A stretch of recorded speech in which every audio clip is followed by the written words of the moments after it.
కనీసం 3-4 సార్లైనా థియేటర్లోంచి పారిపోయి సిగరెట్ ముట్టించుకురావాలనే సినిమాలున్న ఈ రోజుల్లో 25 సంవత్సరాల పాటు మనల్ని వదిలిపోకుండా మన జ్ఞాపకాల దోసిట్లోనే ఒదిగిపోయే ఆణిముత్యాల్ని సైతం మన వెండితెర చవిచూసిందన్న సంగతిని ఒక్కసారి గుర్తు చేసుకుందాం.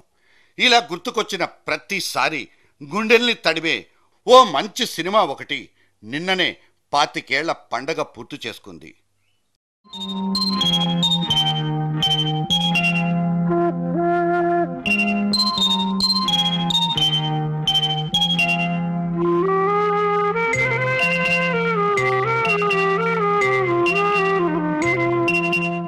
దవడ కింద కిళ్ళి నములుతూ నవ్వుతూ పలకరించే ఎర్రటి దొండపండు పేదాల వేలునాయకన్ మనసున్న నిండు మనిషిగా నాకైతే మళ్ళీ గుర్తుకొస్తున్నాడు.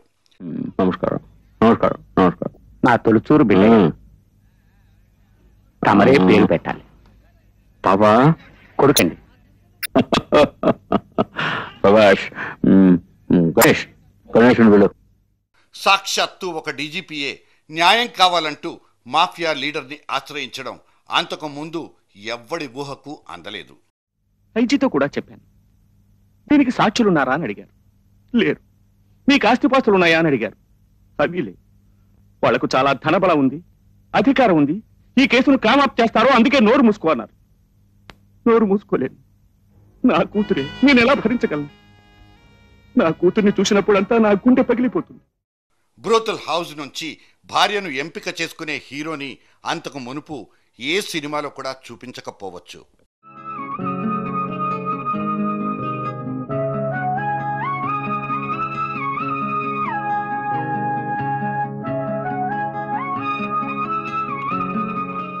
సెల్యులాయిడ్కు దక్కిన ఆణిముత్యం మణిరత్నం. ఇతను కానీ పూనుకోకపోతే ఇటువంటి మేలుజాతి ఘట్టాలెన్నిటికో మనం దూరంగా బ్రతికేసేవాళ్ళం.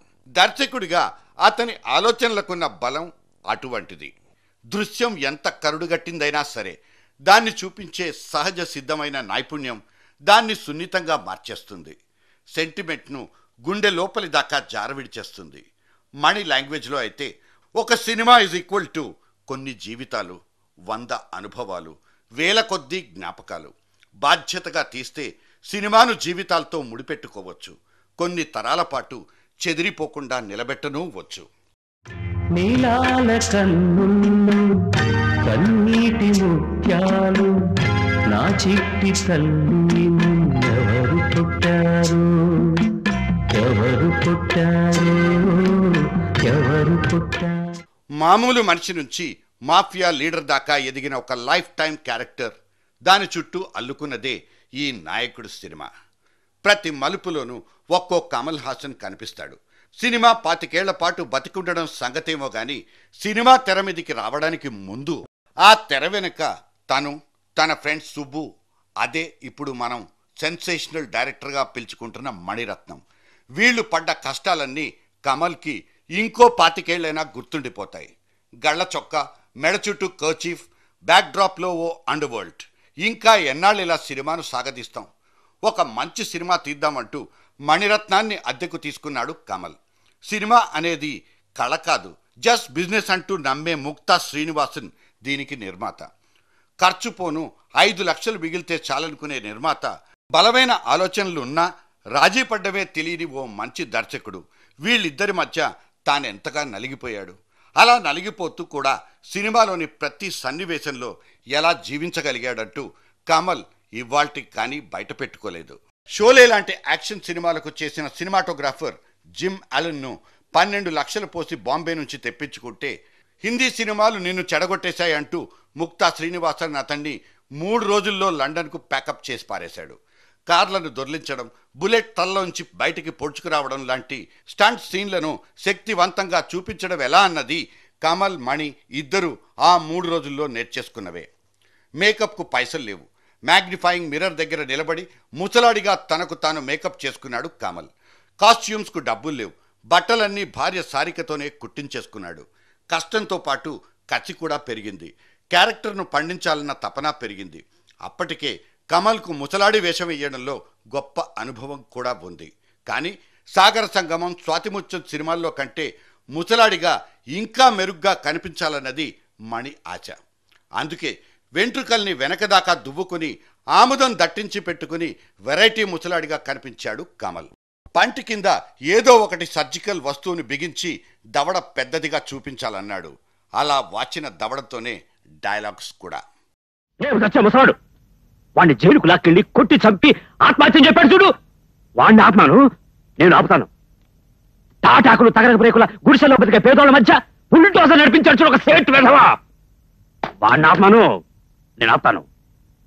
నీ అమ్మ అర్ధరాత్రి కాల్చి చంపాడు చూడు, వాడిని ఆపుతాను నేను ఆపుతాను. వేలునాయకన్ కొడుకు చచ్చిపోయే సీన్. శవాన్ని పట్టుకుని ఏడ్చే నాన్నగా కమల్ హాసన్. ఏడవడానికి రెడీ అవుతుంటే మధ్యలో కెమెరాలో ఫిలిం అయిపోయింది. సీన్ రివర్స్ అవ్వడానికి ఇంకో 20 నిమిషాలు. ఎంత కష్టం, ఎంత కష్టం. అయినా సరే ప్రతి ఫ్రేమ్లోనూ కమల్ జీవించిన తీరు ప్రేక్షకుడిగా మనల్ని అదృష్టవంతుల్ని చేసేసింది.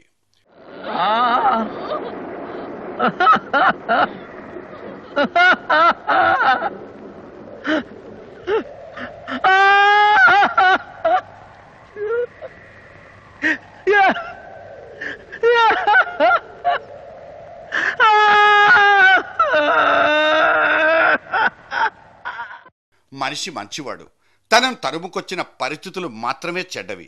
అయినా కన్న కూతురే నువ్వు నాన్నవు కాదు పొమ్మన్నప్పుడు ఆ నాన్న ఏమైపోతాడు, ఏ విధంగా కుమిలిపోతాడు. మనకు మాత్రం కమల్ హాసన్ అనే ఒకే ఒక నటుడు మాత్రమే అక్కడ కనిపించాడు.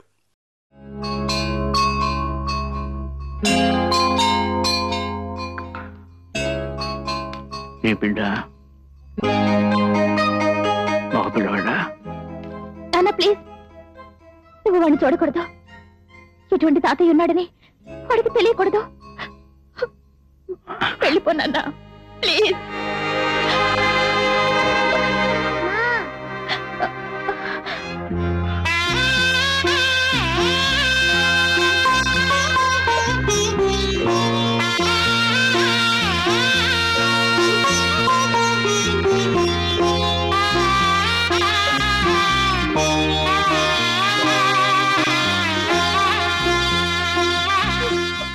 ఆ సినిమా చూస్తున్నంతసేపు ఒక జీవితాన్ని చదువుతున్నట్లే ఉంటుంది.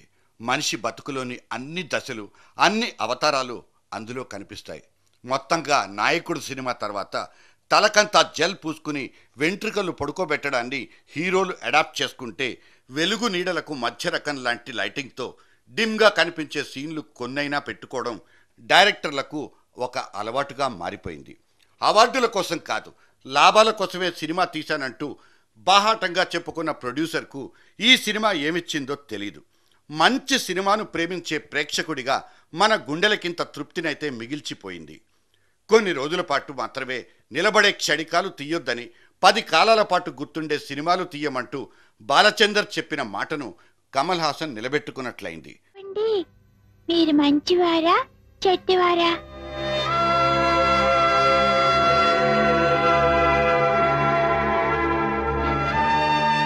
తెలీదు బాబు.